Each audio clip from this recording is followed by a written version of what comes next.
For more on this, we can hear from the man who filed that report, Fidelis. He's with us on set. So, Fidelis, what's been done to deal with the humanitarian situation currently in South Sudan? Well, the UN sort of is almost like helpless in this case because, the UN troops on ground are actually just an observatory mission, because they can use force. That's their mandate does not include the, like physical intervention. They're just to sit and watch. And then in terms of food aid, millions are in need of food aid, but some of the UN storehouses have been vandalized. They don't, the UN has been accusing government forces, even though government forces have denied this. But the people, fighters broke into their storehouses and took away the foodstuff. So many, as much as almost 4 million people now who are displaced. And even the UN compounds have come under attack. So the one in Juba that can take just a few thousands, you have almost about, every day there are more people coming in, and they can't even accommodate so many, which is why some have been trying to flee the country.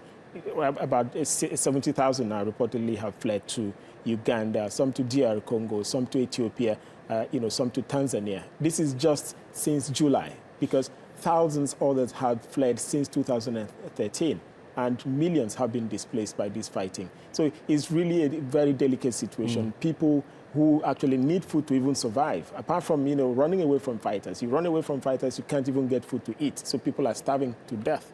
You see children in hospitals who can't even, because they are malnourished, they don't even have food enough to eat.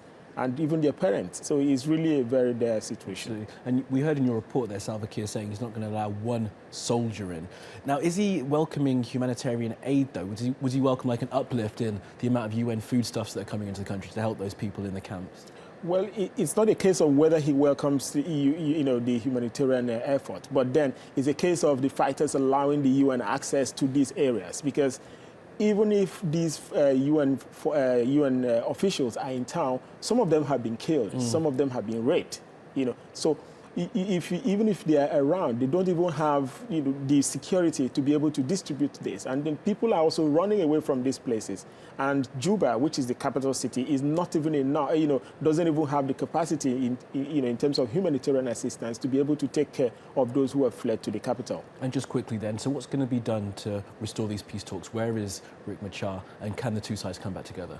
Well, the meeting in Addis Ababa is meant to, resolve the issue of deployment of troops. The East African bloc is asking for the immediate deployment of troops, that's a combat troop, to be able to assist to protect civilians from attack. Because Riek Machar, the now former vice president, is insisting that he will not come back to Juba unless an African Union independent force is deployed to be able to maintain law and order. And he's saying if that doesn't happen, his fighters will have no choice than to come and attack the capital. And when that happens, it now results into a full-blown war.